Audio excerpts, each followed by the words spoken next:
Ya estamos de regreso aquí en Ángulos y como les decíamos antes de la pausa, vamos a platicar acerca de lo que fue la noticia bomba del fin de semana, que es la salida de Rafael Caro Quintero del penal de Puente Grande aquí en Jalisco, uno de los hombres que fue considerado o es considerado todavía uno de los capos históricos más importantes que ha tenido el país. Y para platicar acerca de eso tenemos el gusto de dar la bienvenida a dos periodistas que siguieron esa trayectoria desde cuando operaba fuertemente Caro Quintero y también lo que fue su captura y su tiempo en la cárcel. Jaime Ramírez Yáñez, bienvenido.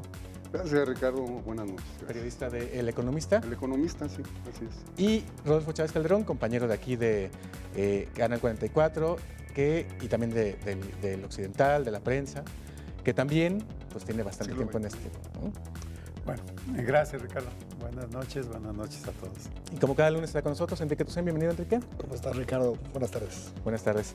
Pues lo primero que les quisiera preguntar es que nos dieran una ilustración para la gente que después de 28 años no saben quién es Rafael Caro Quintero. ¿Quién es y quién era en ese momento en que fue capturado? Pues mira, yo, Ricardo, ahí sí le voy a ceder la palabra a Rodolfo y quiero hacer una acotación. Para mí es un honor y un gusto estar con... Yo considero que en mi vida profesional ha habido dos maestros. Para mí uno es José Reveles y otro es Rodolfo Chávez Calderón, y yo me siento muy honrado, ¿no? Y creo que en la parte biográfica del tema, Rafael, quien nos puede dar apuntes extraordinarios, pues es Rodolfo. A ver, Rodolfo, cuéntanos.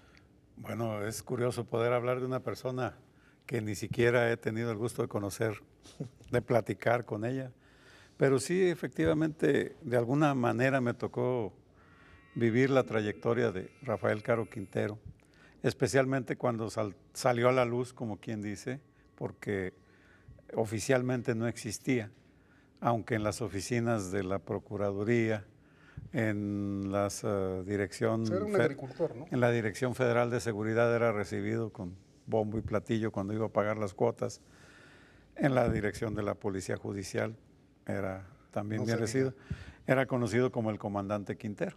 Era un individuo joven, bueno, en ese entonces todos éramos jóvenes. Él estará por cumplir los 61 años de edad el 3 de octubre, precisamente. Es del 52, ¿no? Es del 52. Muchacho sano de Badiraguato.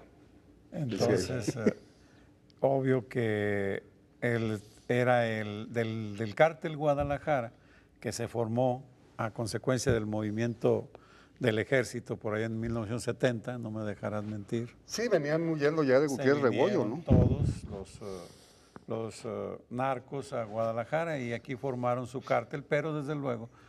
Cayó una primera generación, por decirlo, ¿no? Ramón Lizárraga, Miguel Ángel Félix, Pedro Aviles. O sea, exactamente. Y estos muchachos eran sus ayudantes, de repente, ¿no? Sí, y claro, después de ellos se quedan... como todo, van subiendo, ¿no? Los lugartenientes se van convirtiendo en los capos de capos. La segunda generación, se puede Yo decir. tuve oportunidad de ver el expediente de los Arellano Félix y cuando ellos llegaron a Guadalajara eran niños, 5, 8 años, 7, 12, o sea, y llegaron muy humildes, pero llegaron a lavar dinero desde luego del narcotráfico, la familia Arellano.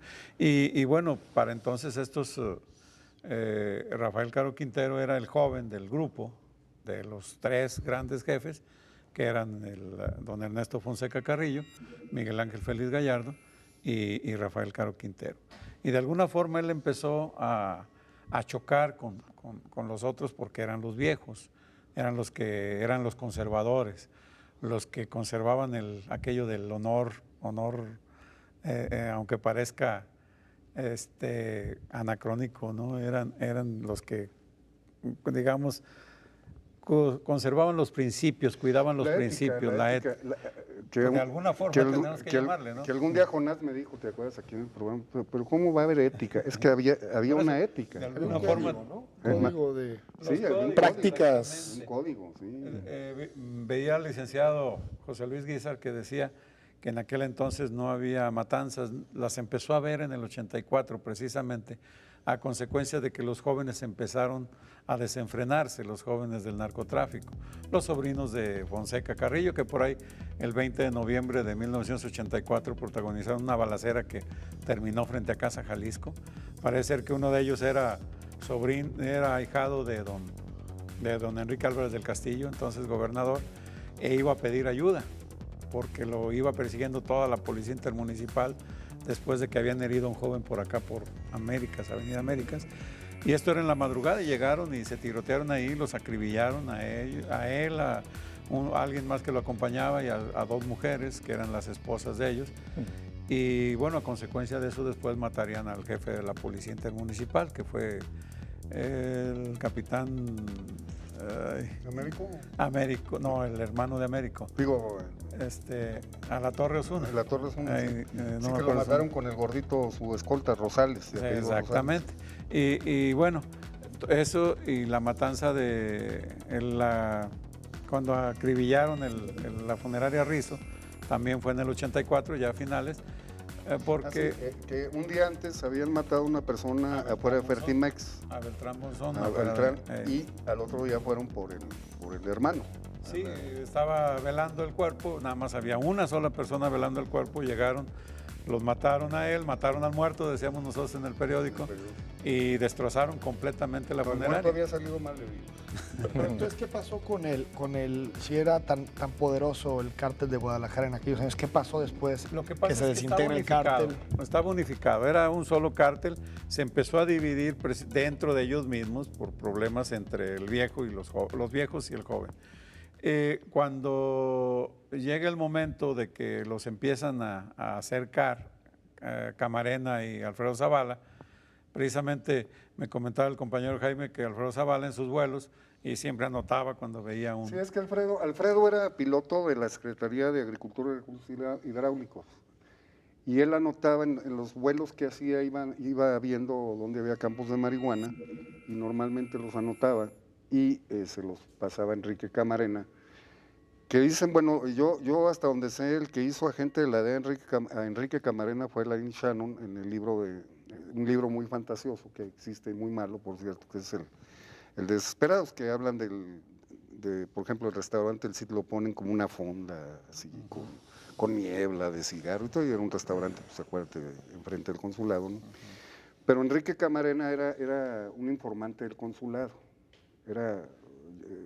Yo comentaba con Rodolfo, que yo en esas épocas visitaba mucho, iba a saludar a un amigo mutuo también con Rodolfo, el comandante Salvador Torres Lupercio, que era el jefe de escoltas del procurador, y seguido estaba Enrique Camarena, iba mucho con Buscando otro... información. Pues iban a saludar al procurador, iba mucho en aquel entonces el Tigre Luna, que era el de la Dirección Federal de Seguridad, ¿no? Entonces, que a mí me parece que de alguna u otra forma, yo sí tengo dudas en cuanto al tema de Rafael Caro, de una investigación así por esos crímenes, ¿no? Acuérdate, Rodolfo, no sé que en nuestro medio hablaban mucho de los recambios sexenales. Decíamos, mira, ya cayó fulano tal. Sí, pues es que ya se acabó la presidencia de fulano, pues ya se le acabó la cuerda, ¿no? Y se venían muchos de estos cambios seccionales, ¿no?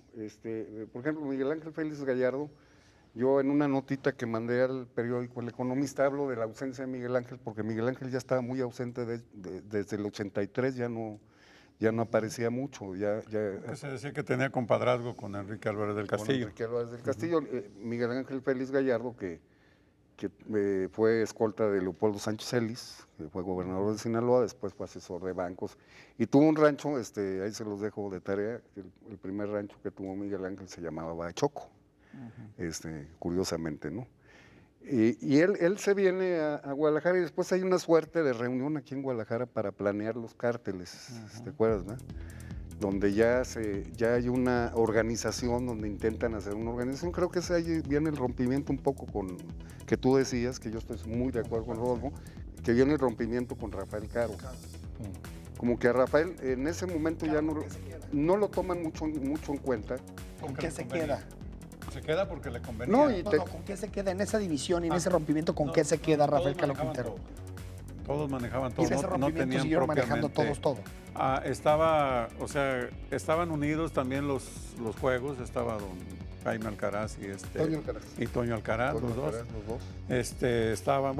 Estaba todo, era un mundo. Era un mundo estaba el Cochiloco también, aunque en un nivel un poco más bajo. Era más bajo, Manuel Salcido Uceta, Pedro Orozco, que se hizo llamar en Colima ingeniero Pedro Orozco, que lo mataron muy cerca de su casa. Y el cochiloco mandaba por la zona de Colima, pero finalmente todos hacían todo, recibían la droga, la mandaban a Estados Unidos, etcétera, etcétera. Y era poca la que se quedaba aquí, era poca, no había un mecanismo de distribución local, precisamente porque la droga, preferentemente ellos la vendían allá porque era, desde luego, mucho más lana la que ganaban. Con Rafa venía también un tipo, si quieres platicarnos después, que a mí me parece que fue muy importante para todo el proceso que se dio después, que fue Magdaleno Coronel, que él venía con Rafael Caro Quintero. Muy bien, pues vamos a la pausa. Después de la pausa seguimos platicando acerca de cómo era ese mundo y qué va a pasar ahora que sale Rafael Caro Quintero, porque hay quien dice que en realidad en estos 30 años que estuvo en la cárcel, casi 30 años, nunca perdió poder. Regresemos.